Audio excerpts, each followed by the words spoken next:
Civil હોસ્પિટલમાંથી પોલીસને ચકમો આપીને ભાગી છૂટેલ આરોપી આખરે વડોદરાથી ઝડપી પાડવામાં આવ્યો છે. સુરતના લિંબાયતનો એનડીપીએસનો આરોપી સિવિલમાં પોલીસ જાપ્તામાંથી ફરાર થઈ ગયો હતો.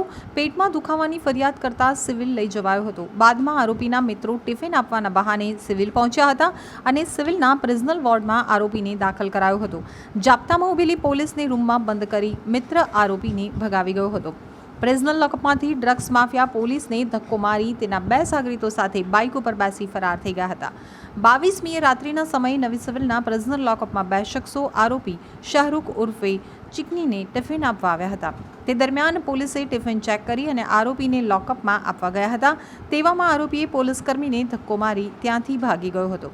બહારથી દરવાજો બંધ કરી દીધો હતો. પોલીસકર્મી પ્રદીપ મહેશ ત્યાં તૈનાત હતો. બનાવ અંગે પોલીસકર્મીએ ખટોદરા પોલીસમાં ફરિયાદ આપતા વધુ એક ગુનો નોંધ્યો હતો. તો સરથાણા પોલીસે બાતમીના આધારે વડોદરા ખાતેથી આરોપી અને ભગાવી જનાર મિત્રની ધરપકડ કરી હતી.